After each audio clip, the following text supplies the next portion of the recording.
Hey guys, hello and welcome to Naveed for Speed, and in today's video I am going to be showing you around the Seal U DM-i. I'm going to be showing you around some of the exterior parts of the car. I'm going to be showing you around the interior, and I'm going to take it out for a drive. This video has been brought to you thanks to DM Keith. Now DM Keith have given me this car for the weekend to try out, and I'm going to be showing you exactly what it's like. So thank you very much to DM Keith. If you are interested in buying a Seal U DM-i, or you just want to go and see it, check out DM Keith at their 4 dealership locations in Leeds, Hull, Grimsby and York. But let's get to the car. So what is the Seal U DM-i? Well, it's the next version of the Seal. Now the Seal we already know is an electric saloon car, but this is a C-segment SUV. And what does the DMI mean? Well, the DMI stands for dual mode intelligence, and that means this car is a hybrid. Yes, it's the first hybrid car that BYD have bought to the UK. So in general, it's nothing like the Seal, which is a saloon car and a fully electric car. This one's a hybrid, and it works in a very complex way because the electric motors will power the wheels, but the petrol engine acts as a generator for the electric motors, but the petrol engine can also power the wheels as well. So it's more complex than most of the Nissan e-Powers or the Mazda MX-30 vehicles that you might have seen.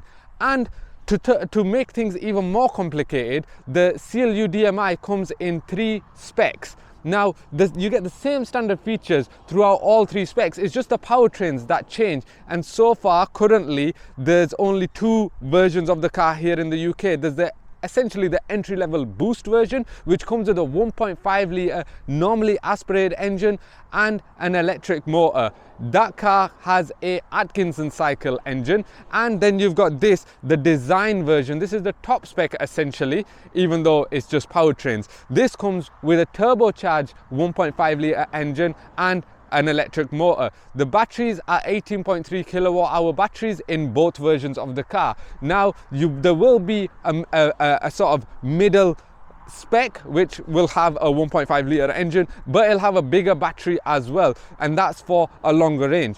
That entry-level boost version with this 18.3 kilowatt hour battery will get you around 50 miles of electric only range and over 690 miles of range with the electric motor and with the petrol engine. This particular version will get you around 43 miles of electric only range and around 671 miles total range with the petrol engine and the electric motors. The comfort version that's about to come with the bigger battery, that should get you over 70 miles of electric only range. Now let me show you around the exterior of the car. I'll show you around the interior, and I'll show you some of the standard features that come across all of the BYD Seal U DM-i vehicles. Now to start with, if we look at the front of the car, you got this really nice and cleaned grille area. It's not too big, it's not too in your face, and I suppose it's there to appeal. The entire design of this car with its ocean aesthetic is there to appeal to all types of motorists. There's nothing that's too much in your face. There's nothing it's quite subtle in its design, and I think that's again to appeal to every kind of motorist, especially because there's people out there that might not want to commit directly to petrol or commit directly to electric, but they also don't want to stay behind on technology with petrol engine. They might want to go for a hybrid. This particular car suits all motorists and every motorist needs, because it can be driven using the petrol engine, it can be driven using the electric motors. It's the best of both worlds. It's the best of all worlds. Let me show you these headlights. These headlights, the LED headlights that are really good at lighting up the road ahead. They come with this teardrop matrix effect, which is basically ties in with that whole ocean aesthetic, and of course that ties in with the name, the Seal. Let's move towards the side of the car, because I'll show you, in fact I'll stand on this side because my shadow will come in the way. I'll show you these 19-inch alloy wheels, which again come as standard across all ranges of this car. Now I thought the 19-inch wheels would make this car a little bit uncomfortable when it's on the road, but I'll tell you exactly what it feels like when I take it out onto the road. And these alloy wheels with this sort of diamond cut surface and the gloss black, they're meant to reduce drag and be very aerodynamic as well. As we move further towards the side of the car, you can see this line which stretches all the way from the headlights all the way down to the side of the car, towards the rear lights. But before I get to the back, I want to show you these chrome door handles, which I think look really cool. Like, you don't see chrome door handles very much on cars. You can see black ones, you can see contrasting ones, but these chrome ones I think look really cool. Let's move towards the back of the car, because like I said, this car, especially from the side profile and towards the back, it looks like a C-segment SUV. And you can see that same matrix teardrop effect in this sort of rear light bar, which lights up really nicely in the dark. I'll show you the boot. If I open that there, the boot does take a short amount of time to open, but in here now you get 425 litres of boot space, which is behind on some of its competitors in this segment. But I think it's plenty of space that you need for your groceries. You've got your charging equipment here. I'll just pop this on the floor here. This boot floor, you can move it so that you can put it higher, and therefore you don't get a load lip for when you put stuff in and out of the car. But underneath you don't get a lot of space for anything. You do have your tire equipment and stuff like that, but otherwise that's your boot space. If you put the seats down, which you can with the 60-40 split, you get over 1400 litres of boot space. Again, it's still behind some of its competitors, but it's enough to carry your groceries, and it's also enough to carry luggage, to be honest. That's basically the exterior of the Seal. Like I say, it's not too in your face, but it's there to appeal to all kinds of motorists. I'll show you around the interior and then I'll take it out for a drive. So what is the interior of the BYD Seal U DM-i like? Well, unlike some of the other BYD vehicles, the interior is actually rather understated. It's not too wacky in its design. It doesn't have a lot of gimmicks. It's actually just, again, there to appeal to more types of motorists, I suppose. But just like the other BYD vehicles, it's actually really refined. The materials actually feel really nice. You got this sort of green stitching, well, not on the steering wheel, but you got this sort of green stitching everywhere on the interior. The seats look really good. I'll start with the seats actually, because the seats are heated and ventilated, both the driver and the passenger seat. They're heated and ventilated and electronically adjustable, which is actually really quite nice. You get that as standard across all the different versions of the car. The steering wheel has this leather material on it as well, quite chunky to hold, a bit of a flat bottom, but it comes with all this plastic material and gloss black or piano black in the middle as well, which can get fingerprints, but I think that mixture of materials looks really good, and you can see it throughout the rest of the cabin, especially here on the door. You can see the gloss black, you can see the sort of plastic sort of chrome silver trim, and you can see the leather, the stitching. I think all this different materials coming together makes this interior actually look really quite good. And when we look at the price of the BYD Seal U DM-i, I think what you're getting is for that price is actually really good value. You get charging ports, wireless charging ports for your phone over here, and you get 4 USB slots, 2 in the front underneath here, where you got more storage, and you get 2 at the back for the rear passengers as well. But if we stay on the center console, the sort of floating center console, you can see this sort of crystal gear selector or drive mode selector. Now BYD have put a lot of focus on this. It is a very small feature of the car, but I think it does actually add to the aesthetic of this car and make it feel more premium. And you got some buttons around it where you can change the drive modes. I'll talk a little bit more about the drive modes when I take the car out to drive. Very quickly, I'll talk about storage. You've got door bins which you can fit bottles in, decent size, and you've got this center console here, which is the storage here, which is actually quite deep, and you can fit big bottles of water in there as well. And whilst we're in here, I'll show you this actually, because this is to use in an emergency. So you can use this particular part here to cut your seatbelt if you need to escape, and you got this other side here which you can use to smash the window of the car if you get stuck. For example, if the car goes into water or something and you need to get out of the car quickly, you can use this to smash the window. Now, in the interest of testing everything, I'm gonna try and test this to see if it works. No, actually I'm not. You didn't really think I was going to test that. I'd get in trouble if I did that. But anyway, I'll probably believe that it works. So there's that. You get cup holders here on the center console as well. The cup holders admittedly are a little bit shallow, so if you've got a tall bottle, it might fall over. But otherwise, yeah, you get cup holders here, and you get this glove box over here, which I've got stuff in as well.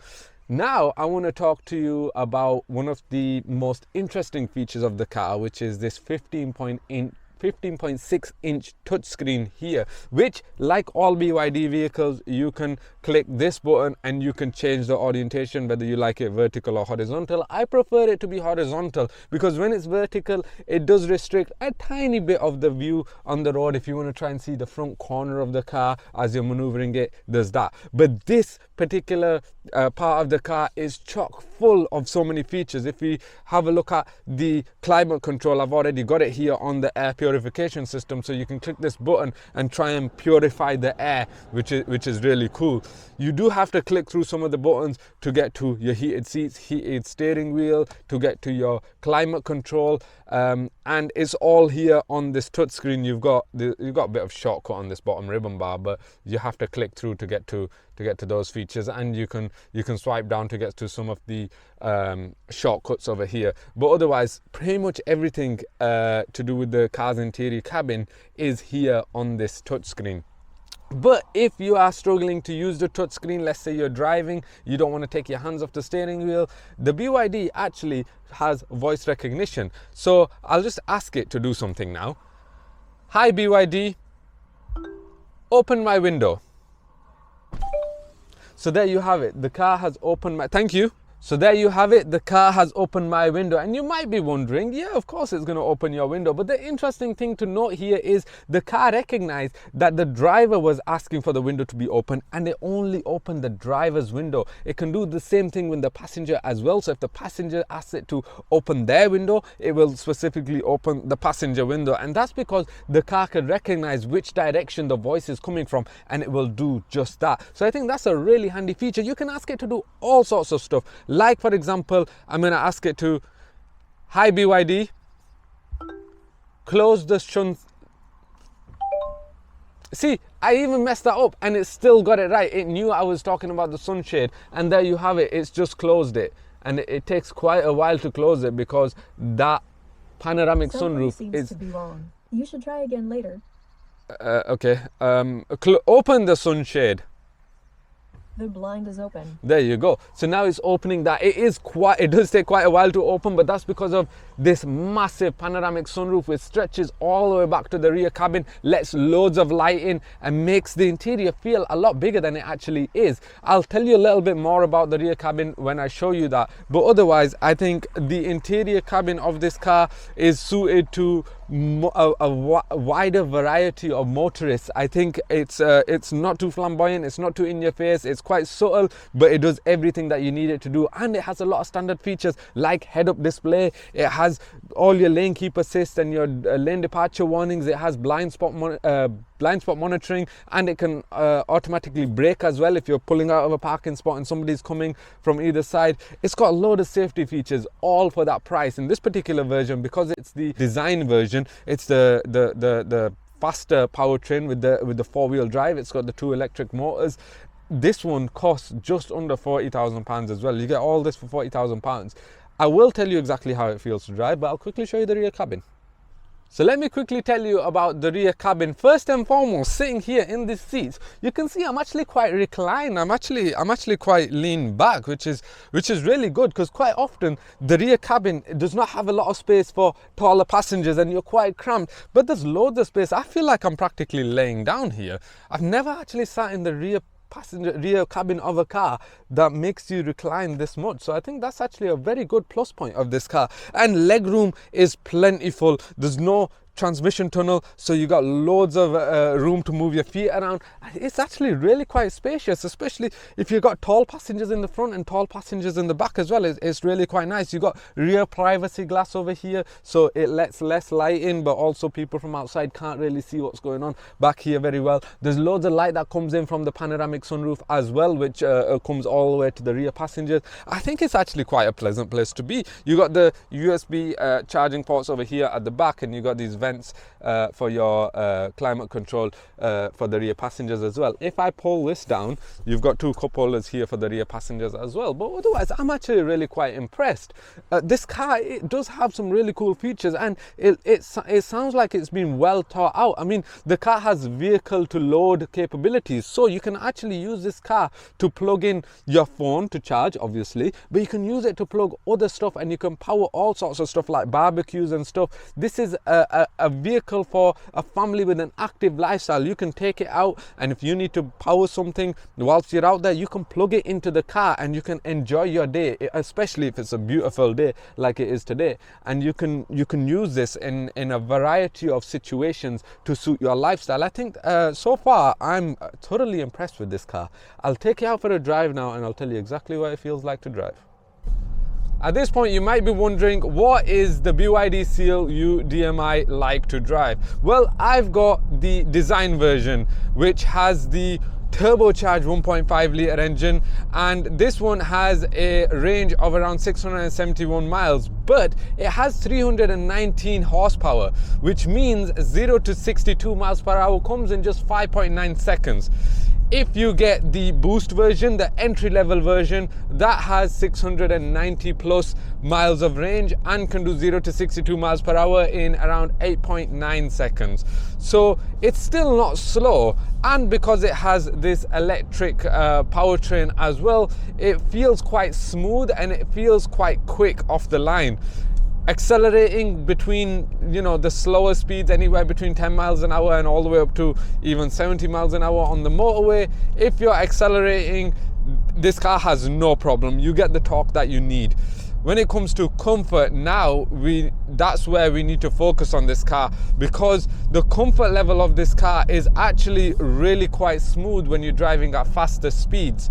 Over the bumps and over the undulations of the road, the car is really composed. It does lean a little bit, it does wobble a little bit, but when it comes to the bumps on the lower speed roads, that's where you might have a bit of an issue. That's where it starts to get a little bit bouncy and a little bit unbalanced. You can really feel that in the car, but generally you won't necessarily be driving this car really fast all the time. On the motorway it's totally fine, at faster speeds it's totally fine, but in the city it does everything that you ask it to. It's just not quite there in terms of comfort. Steering, again, it's a little bit vague. When you do turn the steering wheel, you do have to almost guess which way you're turning it and how much input you need to put in, but you very quickly get used to that. This car is here not for you to drive dynamically, it's there for you to enjoy your drive. Now the brake pedal, that's quite good. You get really good feeling in the brakes and you don't really have to guess with the brakes. They, again, no matter how much brake input you put in, that's how much brake you get out of it, and it's quite linear. Once you start to apply the brakes, as you gradually put them on, that's how you gradually start to slow down. So that's really quite good. Visibility out of the front, great. You get this really high seated position. You can see out the sides and the front really well. The A-pillar isn't too restrictive and the wing mirrors are quite large. That's really quite good. The rear visibility, you might have a little bit of an issue with the rear visibility because that rear window is quite thin, and you have the windscreen wiper at the back that restricts visibility. But we need to assess this car based on where it stands in the market, and in the C segment market you have other cars that feel like they might be more comfortable when going over bumps and when they have been asked to be pushed a little bit more. But when it comes to the sort of price that that this car is being offered for, and when it comes to all the standard features that you get in this car which help you as you're driving along, adaptive cruise control, lane keep assist, all this kind of stuff, and I have used it. They are actually pretty good to use. Really easy using these buttons on the steering wheel. I think when you look at it in terms of what you're getting for the price, this car is actually really good value. And because it sits in that C segment, because it sits as an SUV, it's going to be really popular. So I think regardless of what sort of car that you're looking for, if you are looking for a C segment SUV hybrid with all the capabilities, this is the sort of car that I think you can have quite a lot of fun in. I think you'll have a lot of interest in playing around with all the systems, setting the car up to exactly how you want it, and then you can actually enjoy it when you take it out on the roads like this. I thought, from everything that I'd heard about this car, I thought it would be less enjoyable, but especially because of that brake pedal that you feel underneath you, you can have some fun. The steering, once you get used to it, you can change the driver settings actually. But let's talk about the driver settings. Using the button down here, you can change it from your eco to your normal mode to your sport mode, to snow, sand, muddy. There's so many different versions. But when you're changing it from your normal mode to your sport mode, all that does, let's slow it down here, all that does is it will change the throttle map. So as soon as you put your foot on the accelerator, you'll get a more instant acceleration. It'll come quicker.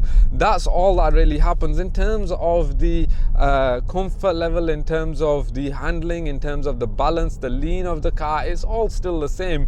You can change the steering wheel using the settings in the car over here, but you do have to go through the settings, and you can change the steering mode to a more sporty steering mode, the brakes to more sporty brakes. When you do change the steering to a more sporty mode, the steering starts to become a little bit heavier, which I suppose when you're driving on the country roads, you're driving a little bit more dynamically. It does offer a little bit more accuracy actually when you're turning in, and you can place the steering wheel exactly where you like, but you do still have to adjust a little bit. But if you keep it in the comfort mode, it's nice and light and really easy to maneuver, I think, when it comes to parking up. If we mention about parking up, I'll show you a really cool feature of this car when it comes to parking. When it comes to parking, this car has a really cool feature. So if I put the car into reverse, you can see that the cameras start to come up on the screen. And if you look at this camera right here, you can see that as I'm reversing, it sort of can show you what's underneath your car. So you know how you got Nissan has the invisible hood view? Well, this has an invisible car view. You can see exactly which way your wheels are turning, and you can see exactly what's underneath the car. I can see a little bit of grass under there and some leaves under there. That's pretty cool. But if I keep turning, and I'll just show you another cool feature of the parking sensors, you can see here that it actually tells you how much distance there is to the obstacle behind. So right now, that bit of those trees right behind me are 45 centimeters behind, and as I start to go closer, it will tell me exactly what's there. In fact, I'll just move it forward and I'll straighten it up and I'll show you that again. So if I reverse sort of in towards this sort of tree that's behind here, when the parking sensors, there you go, it's telling me that there's 70 centimeters away, and as I keep moving,